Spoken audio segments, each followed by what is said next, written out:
Isinasagawa ngayon 12 ng Pebrero ang Basura to Ayuda program na pinangunahan ng lokal na pamahalaan sa pangunguna nga ng SWAMO o Solid Waste Management Office, katuwang ang mga opisina ni Konsehal Kiko Rustia at Councilor Pau Santiago dito sa Buting Linear Park. Isa si Felicidad, isang mangangalakal sa mga natulungan ng programa ng lungsod na nagbibigay insentibo sa mga Pasigueño habang tumutulong sa pangangalaga ng kalikasan. Ako po nangangalakal dahil sa basura. Nakakulang po yung asawa ko. Kaya po ko nangangalakal.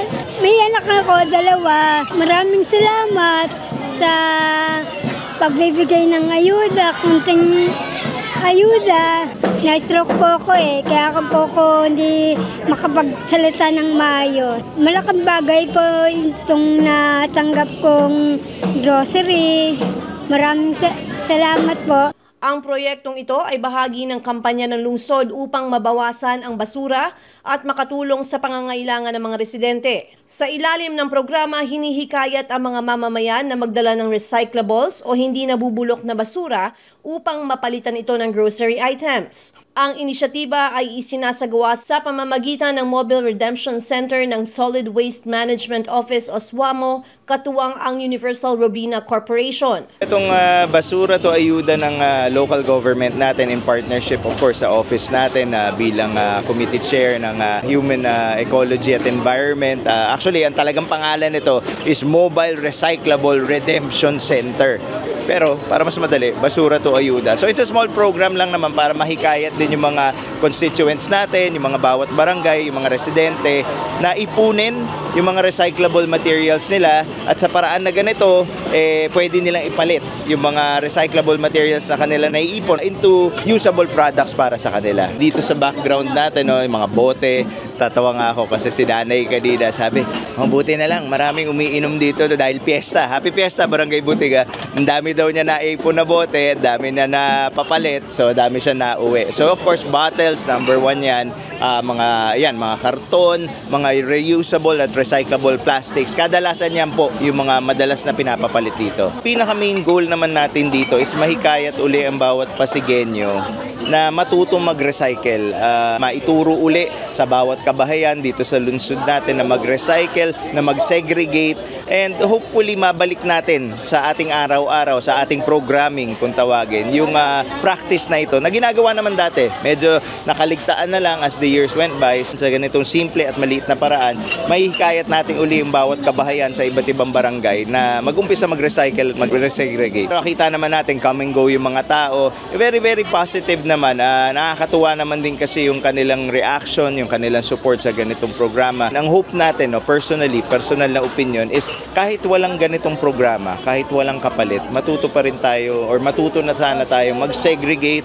mag-recycle. Dahil in the long run naman po, kay may kapalit, kay wala, ang tunay naman talaga makikinabang dito tayo.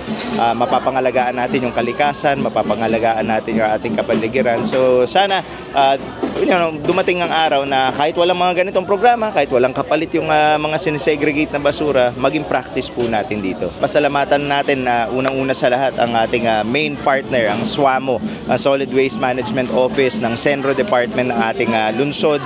Of course, URC na lagi nakasuporta sa atin, lagi silang katambal natin sa mga ganitong programa. So medyo naantala lang yung mga programs na ganito dito sa District 1 kasi medyo malaki-laki din yung iniikutan ng ating Mobile Recyclable Redemption Center sa District 2. Pero ngayon naman po nabalik natin dito. Hopefully maka-make up tayo dun sa mga panahon na hindi natin naikot masyado dito. No? So sana nga po maging regular na rin po uli natin dito. Pero of course, we will coordinate naman po with SWAMO, with our partners, URC, at sa ibang mga interested parties na gustong sumuporta sa programang to. On behalf of myself, ang aming munting opisina, and of course, sa office ni Consi Pau, na aking katambal, na aking vice chair sa Committee on Environment and Human Ecology na kasalukuyan wala po ngayon kasi kaya nung January na-confine na naman ako. Prayers po, pamilya nyo.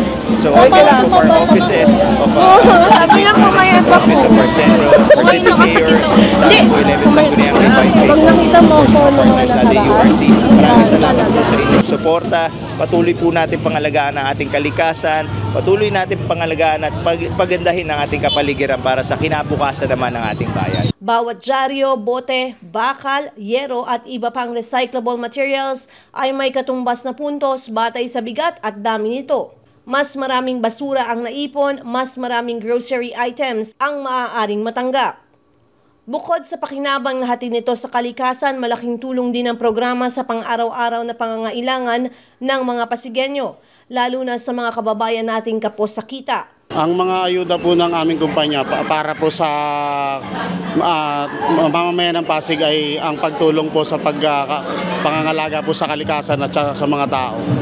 Sa pamamagitan po ng pagpapalit po ng mga URC products sa mga plastic bottle or any kind of junk, mga chocolate, biscuits, tapos mga chips po, mga drinks, meron din po, mga sito, ganun.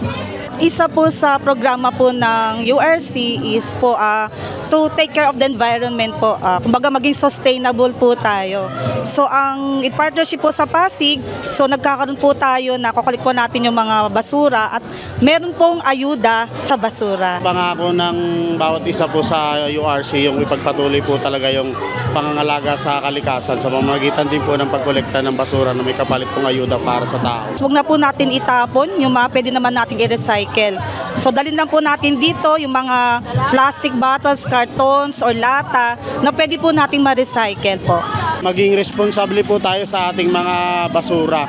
At maraming salamat po sa mga nagtatangkilik ng ganitong mga programa ng gobyerno upang patuloy pong mapangalagaan yung kalikasan at abutin pa po ng susunod na henerasyon yung Pasig. Inaasahan ang mas aktibong pakikilahok ng mga barangay upang mapakinabangan ito ng mas maraming Pasigueño at mapanatili ang kalinisan sa buong lungsod. Nakakatuwa pero siguro sa mga susunod mas madadagdagan at naliwanagan din ng iba namin mga constituent dito na pwede pala, akala kasi nila dati binabaliwala nila yung mga battle kung ano-ano pa. So sabi nga ni Consi Kiko na tuloy-tuloy itong project na to at hopefully masusuportahan ko rin to sa abot ng aking makakaya. Sa Purok Ilaya, iniimbitahan ko kayo na makiisa sa proyektong ito na Basura to Ayuda. Ayun po at malaking tulong para sa ating kapaligiran din ito at pakikinabangan din natin to. Ako si Luan Peñano para sa latest ng iNews Pasig.